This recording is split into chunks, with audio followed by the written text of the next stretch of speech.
ಅವ್ನು ಯಾರು ಅವ್ನು ಮಜೂರು ಹೇಳಿದ್ದು ಅಲ್ಲ ಅವನ ಮಗ ಕರ್ನಾಟಕದಲ್ಲಿ ಇದ್ಬಿಟ್ಟು ಹಿಂದಿ ಕಲಿ ಅಂತ ಹೇಳೋಕ್ಕೆ ಅವನ ಯಾವ ರಾಷ್ಟ್ರ ಭಾಷೆ ಅಂದ ತಕ್ಷಣ ಫೋರ್ಸಿಬಲ್ ಆಗಿ ನೀವು ಏನು ಗೊತ್ತಿಲ್ಲದೆ ಇರೋರಿಗೆ ಯಾಕೆ ಇಂಪ್ಲಿಮೆಂಟ್ ಮಾಡ್ತೀರಿ ಎಲ್ಲ? ಸರ್ಕಾರಕ್ಕೆ ನಾವು ಇದನ್ನು ಕ್ವಶನ್ ಕೇಳಬೇಕು. ಯಾಕಪ್ಪ ಕನ್ನಡದವ್ರು ಯಾರು BCom ಓದಲಿಲ್ವಾ? ಕನ್ನಡದವ್ರು ಯಾರು ಬ್ಯಾಂಕಿಂಗಲ್ಲಿಲ್ವಾ? ಕನ್ನಡದವ್ರು ಯಾರು ವಿದ್ಯಾವಂತರಿಲ್ವಾ? ರಾಹುಲ್ ಗಾಂಧಿಗೆ ಹೇಳಿ ಮಾತಾಡಿ, ರಾಹುಲ್ ಗಾಂಧಿಗೆ ಕನ್ನಡ ಮಾತಾಡಿ, ರಾಹುಲ್ ಗಾಂಧಿಗೆ ಹೇಳು. ಹಿಂದಿ ಬರಲ್ಲ ಅಂತ ಅಂದರೆ ನಮ್ಮಮ್ಮ ಆಟೋ ಹಿಡ್ಕೊಂಡು ಬಸ್ ಹಿಡ್ಕೊಂಡು ಹೋಗಿ ಬಂದು ಅವ್ರು ಹೋಗಿದ್ದು ಕೆಲಸ ಆಗ್ದಿರಾ ಅಲ್ಲಿ ನನಗೆ ಕನ್ನಡ ಬಂದಿಲ್ಲಪ್ಪ ನಾನು ವಾಪಸ್ ಬಂದೆ ಅಂತಂದರೆ ಹೆಂಗಿರುತ್ತೆ? ಚಪ್ಪಲಿ ತಗೊಂಡು ಹೊಡಿಬೇಕು ಸರ್. ಇಲ್ಲ, ಅವ್ರು ಬರದೇ ಇರ್ಬೋದು, ಓಕೆ. ಅವರು ರೀಸೆಂಟಾಗಿ ಟ್ರಾನ್ಸ್ಫರ್ ಆಗಿ ಬಂದಿರ್ತಾರೆ, ಅಟ್ಲೀಸ್ಟ್ ಅವ್ರ ಕೊಲೀಗ್ಸ್ ಇರ್ತಾರೆ, ಅವ್ರು ಹೆಲ್ಪ್ ತೊಗೊಂಡು ಸಪೋರ್ಟ್ ತೊಗೊಂಡು ಮಾಡ್ಬೋದು. ಆಗಲ್ಲ ಇಲ್ಲಿ ಬಂದು ತಿಂದು ಸಂಬಳ 30ನೇ ತಾರೀಕು 1ನೇ ತಾರೀಕು ಸಂಬಳ ತಗೊಳಕ್ಕಾಗುತ್ತೆ, ಕನ್ನಡ ಮಾತಾಡೋಕ್ಕೆ ಬರಲ್ಲ ಅಂತ ಅಂದರೆ ಏನಾದರೂ ಬಂದ್ಬಿಡುತ್ತೆ ಬಾಯಲ್ಲಿ.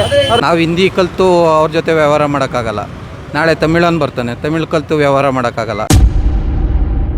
ತಪ್ಪೇನಾಗಿದೆ ಅಂದರೆ ಕನ್ನಡದವ್ರಿಗೆ ವಿಶಾಲವಾದ ಮನಸ್ಸು ಅನ್ನೋದು ಒಂದು ಹಬ್ಬಬಿಟ್ಟಿದೆ. ಅದನ್ನು ಬೇರೆ ಸ್ಟೇಟ್ ಅವ್ರು ಅಡ್ವಾಂಟೇಜ್ ಮಾಡ್ಕೊತಾ ಇದ್ದಾರೆ ಅಷ್ಟೇ. ತಮಿಳ್ನಾಡಿಗೆ ಹೋಗಿ ನೀವು ಕನ್ನಡದಲ್ಲಿ ಮಾತಾಡಿಸಿ ಯಾರನ್ನ, ಆಂಧ್ರಾಗೆ ಹೋಗ್ಬಿಟ್ಟು ಯಾರನ್ನ ಕನ್ನಡದಲ್ಲಿ ಮಾತಾಡಿಸಿ ಇವ್ರ ನೀನು ಬುದ್ಧಿ ಪಿಚ್ಚಿದ್ದೆ ಅಂತಾರೆ, ಹೀಗೆ ಎವಡ ಅವ್ನು ಚೊನ್ನಿಂದೆ ಅಂತಾರೆ.